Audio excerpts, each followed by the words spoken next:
ज़िंदगी में गुज़री आहियां। पर अॼु असीं हिनखे उन करे यादि था कयूं त हिन जी तरबियत, हिन जी पंहिंजे हाल सारे इलाइक़ाई स्कूलनि जी तालीम, हिनखे क़ौमी कयो, हिन जे इलाइक़ाई तालीम कोन कयो। क़ौमी कारकुन, वतन दोस्त कारकुन, इंसान दोस्त, मुहब वतन, जज़्बे सां गॾु अमल में रहणु, मुसलसल अमल में रहणु। तमामु नंढी उमिरि में हिकिड़ो ॿारु जेको मुतहरिक रहे थो ऐं उहो क़ौमी ख़्यालु रखे थो, उनजे नज़रियनि, क़ौमी नज़रियनि सां, तबक़ाती नज़रियनि सां ऐं वतन दोस्त, इंसान दोस्त नज़रियनि सां लाॻापियल हुजणु जेको जज़्बे सां, सरशारी सां हले थो, इन जो किरदारु, इन जी जेका कमिटमेंट संदसि बि आहे, पर इन जो जेको क्रेडिट आहे उहो संदसि वालिदेन आहे। इन जा वालिदेन जेके पंहिंजनि बचनि जी तरबियत कनि था त तव्हीं पंहिंजो वक़्तु, पंहिंजी तालीम वारो वक़्तु, पंहिंजी पढ़ाईअ वारो वक़्तु, रांदि रूंद वारो वक़्तु, नंढे ॿार जी हरकतुनि में जोश जज़्बे सां जेके नौजवान, नवां नौजवान, ही बिल्कुलु इंतिहाई तमामु बालकपणे खां हिन कम शुरू कयो आहे।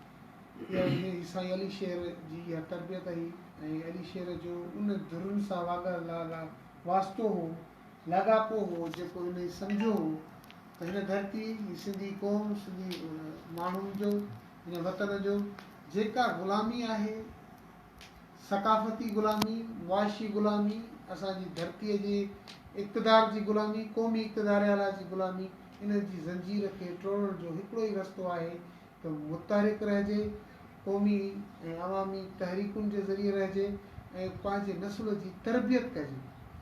न सिर्फ़ु तरबियत कजे, पर उनखे मुतहरिक कजे ता त तरबियत ऐं तालीम अमल खां सवाइ कारामद न हूंदी आहे ऐं अमल ख़ुदि हुन इल्म जो इज़ाफ़ो कंदो आहे। अॼु जेका दुनिया में साइंस आहे, जेको आर्ट जो इल्मु आहे, जेको फ़न आहे, उहो सभु अमल में आणे उनजा नतीजा वठी माण्हू उन जॻह ते पहुता आहिनि। जेका बि इंसान ज़ात हासिलात कई आहे उहा मुसलसल अमल जे नतीजे में, उन अमल जो नंढड़ी उमिरि खां पंहिंजी शहादत जे ताईं ही पैरोकार हो।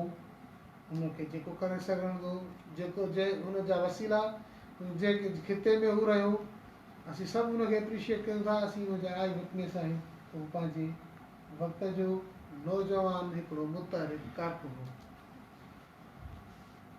इहो ई सबबु आहे जंहिंजे करे असीं हर साल इन लाइ गॾु थियूं था ऐं असीं गॾु इन लाइ बि थियूं था त असीं सभु जेके दोस्त वेठा आहियूं, पाण पंहिंजे औलाद, पंहिंजे पाड़े ओड़े में, पंहिंजे घर में अहिड़ा किरदार पैदा कयूं, उन्हनि जी तरबियत कयूं, ताकी असांखे जेकी मुसीबतूं आहिनि, असांखे जेकी ग़ुलामियूं आहिनि, ज़हनी ग़ुलामी असांखे अहिड़ो त पसमांदा कयो आहे। असांजे वॾनि, साईं जीएम सैयद, असांजे वॾे साईं रसूल पली जो, असांजे वॾे हैदर जतोई, जेके क़ौमी अवामी जमहूरी तहरीकूं हलायूं ऐं जिन प्रचार कई, जिन असांखे लतीफ़ शुनासाई कराई त असांजो क़ौमी रहबर, असांजो क़ौमी हीरो लतीफ़ सरकार हिकिड़ो पीर न आहे पर क़ौमी रहबर आहे, जंहिंजी शाइरी असांजी रहनुमाई करे थी हर दौर जी में।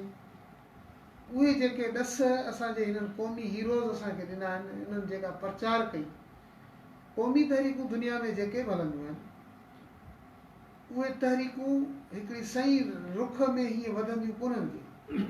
समाजी साइंस चए थी त लहरूं लहरूं थी समाज जे अंदरि इल्मी या सियासी सक़ाफ़ती जेके उथल थींदियूं आहिनि, उहे लहरुनि जी हूंदियूं आहिनि। हिकिड़ी लहर आई, वरी ॿी लहर आई। कंहिं जीएम सैयद खां अॻु में हिते क़ौमी ॻाल्हि करे, सिंध वतन जी हिकिड़ी क़ौमी आज़ादी जी ॻाल्हि कंदड़ को माण्हू कोन्हे।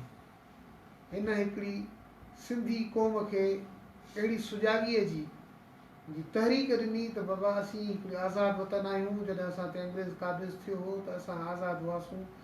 भले असांजा हाकिम उन दौर जा जाइल हुआ, अणॼाण हुआ, ॼट हुआ, पाण हाराए विया ऐं असीं अंग्रेज़नि जे कब्ज़े हेठि आयासीं, पर असीं अॼु जे ट्रैप में फासी पिया आहियूं। असां हिकु आज़ादु क़ौम आहियूं, असांजी तारीख़ आहे, असांजी ॿोली आहे, असांजी सकाफ़त आहे, असांखे आज़ादु हुजणु खपे। उन सां कंहिं हद ताईं इख़्तिलाफ़ रखंदे पलियो साहिब जी मूवमेंट हली, ॿियनि जी तारीख़ूं हलियूं, त पलियो साहिब जे मर्कज़ आज़ादी कंहिंजी, पाकिस्तान जी टोड़ण जे ॻाल्हि खां सवाइ ॿिया समूरा जेके नज़रियाती आज़ादीअ जा तारीख़ुनि जा जेके मर्कज़ हुआ उहो सिंधी क़ौम हुई। लेकिन असांजे वॾनि जेका असांखे दर्स ॾिनो आहे त हिन धरतीअ जे माण्हुनि खे जेका कुदरती तौर ते वसीला मिलिया आहिनि उन वसीलनि जा असीं वारिस न आहियूं। असांजा शहर खसियल आहिनि, असांजी ॿोली ते कब्ज़ो आहे, असांजी ॿोली खे वधणु नथो ॾिनो वञे, असांजी तालीम खे तबाह कयो वियो आहे। असांजी ॿोली खे हिन मुल्क में क़ौमी ॿोली जो दर्जो बि न आहे।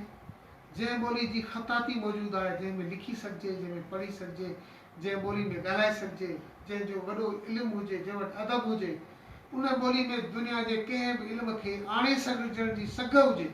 ट्रांसलेशन जे ज़रिए चीनी अंग्रेज़ी कोन पढ़ंदा आहिनि, सॼी दुनिया में जेके इन्वेंशन्स थींदियूं आहिनि उहे चीनी ॿोली में लिखंदा आहिनि। जर्मन इंग्लिश कोन पढ़ंदो आहे, रशियन इंग्लिश कोन पढ़ंदो आहे। दुनिया में जेके बि इन्वेंशन्स थींदियूं आहिनि उहे रशियन ॿोली में आईंदा आहिनि।